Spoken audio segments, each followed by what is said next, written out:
Most people probably don't create a list of pros and cons when deciding whether or not to become a quilter, or whether to follow any hobby for that matter.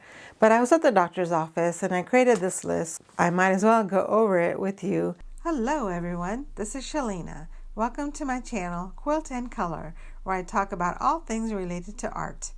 So should you take up quilting as a hobby? There are advantages and disadvantages to quilting as a hobby. So most people probably just thought that they would just try something, try to make a quilt and see what happens. It's just so much fun that you just want to keep making more and more. And then they get addicted, they get attached, they get snared into that spider's web and they can't get out. So that's one of the first things that we have about quilting, that it's addictive. So is this a pro or a con?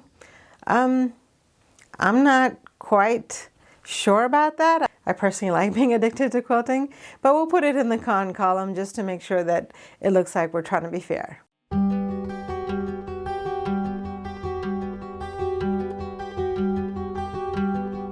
Okay, so now we have something in the cons, a disadvantage of quilting. So what's an advantage of quilting?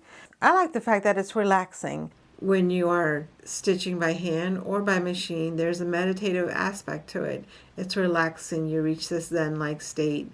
Whether you are sewing slowly by hand, the quilting stitches or the binding, or whether you are chain piecing, there's a mesmerizing Zen-like feeling that you get in taking your time in working on a quilt. And this helps relieve stress. It helps reduce your blood pressure. It lets you concentrate on making something beautiful and takes your attention away from the stress of everyday life.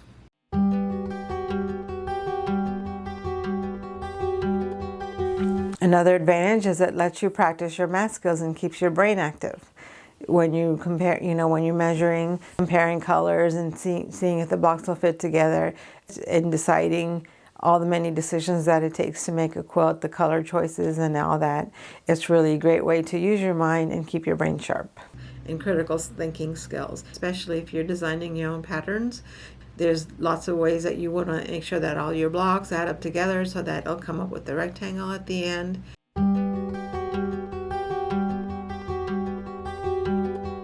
Another advantage of being a quilter is that you have the finished quilt at the end. If you were golfing and all the time that you spent would just be time that you spent, but there's nothing to show for it except for increased skills. When you're a quilter, you have increased skills, but you also have a finished quilt that you can use to keep yourself warm, to decorate your house, or to sell so that you can get enough money to make your next quilt.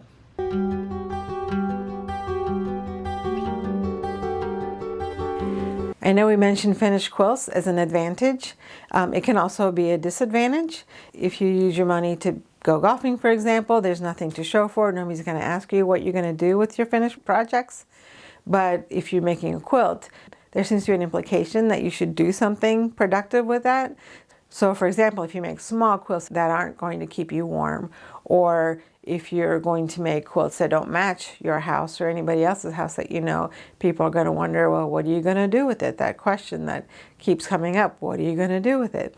Once you become good at quilting, there will be this pressure on doing something more productive with your work to actually sell your work and make it a business. And then it's no longer the hobby that it was meant to be.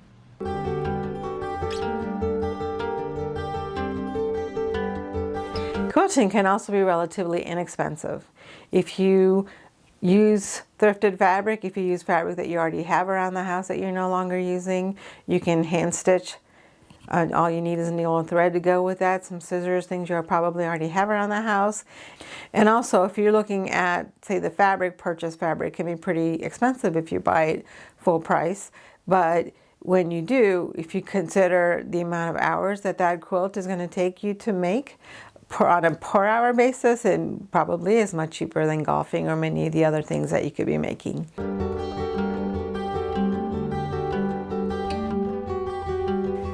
One disadvantage is that it does lead to fabric collecting and gadget collecting, so it can get expensive if you aren't careful. It's very easy. There are so many new gadgets that come out every year, and it's easy to just keep collecting the fabric and keep collecting the patterns and the books and the gadgets in hopes that one day you'll make more quilts, but usually most people, most quilters, have more supplies than they can ever use in a lifetime. Sometimes when I don't have time to make a quilt, I like to look online and buy things, whether it's buying fabric or rulers or other types of gadgets. I have quite a collection of fabric and gadgets, and a lot of other quilters are in the same situation. This fabric and gadget collecting can become quite expensive. Most quilters will not say that quilting is an inexpensive hobby. In fact, most quilters probably disagreed with me when I said it was inexpensive.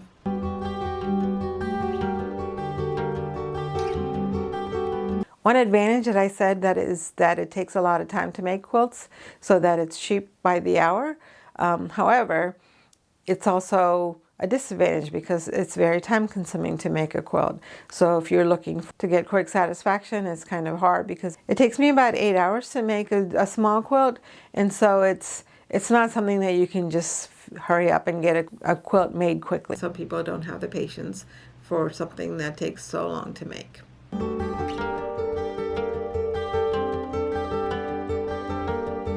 Another advantage of being a quilter is that quilting is pretty versatile.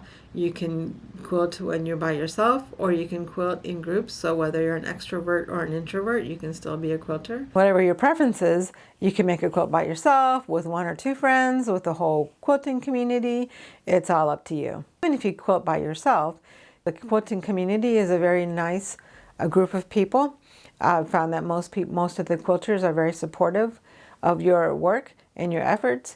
It's nice to be able to share your finished work with them and get some positive feedback on it. Or if you need some help, it's very easy to go online and ask for some help and get lots of advice on how to fix a problem or how to do a particular technique. And depending on the type of project that you do, you can quilt indoors or outdoors. I know quilters who've taken their sewing machines out on their porch to make quilts. And I know lots of quilters who take handwork projects on the road, so they can quilt in the car or while at a game while they're waiting for their kids.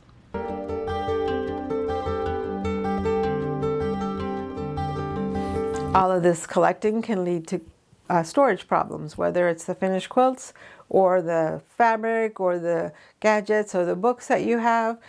You'll need to be able to find places in your house to store all of that. Because quilting is addictive, most quilters tend to make more than one quilt. This volume of quilts can cause storage problems, and you have to find places in your house where you can store them and to keep them safe. And there are steps you have to take to make sure that they stay in good condition. So you do need to take them out from time to time, to air them out, to fold them in different ways so that they don't get fold lines in them. There's a time-consuming nature of just storing quilts. So you become a conservator of quilts, and there are steps you have to take to make sure that you keep them in good condition.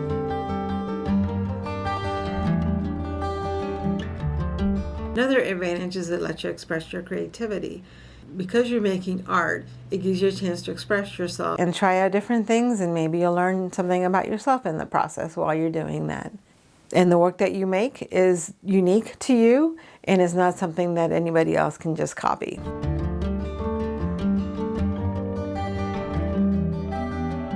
Another disadvantage is you may have a lot of unfinished projects. If you don't work from start to finish on one quilt and work on more than one quilt at a time, it's possible that you will lose your interest on one quilt and get excited about another quilt. We call those squirrels, where quilts that get your attention and take your attention away from the quilts that you're currently making.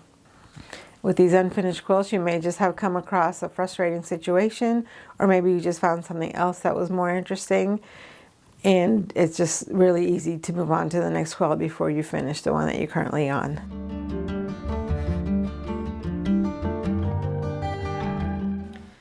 So there you have it, the advantages and disadvantages of being a quilter.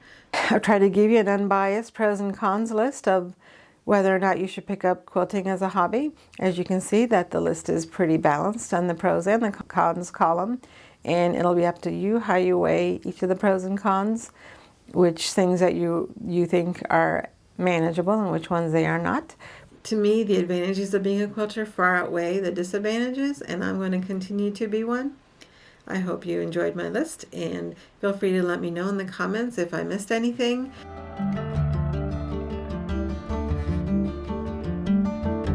I have prepared several videos about quilting, so please feel free to watch them. I'll see you in the next video.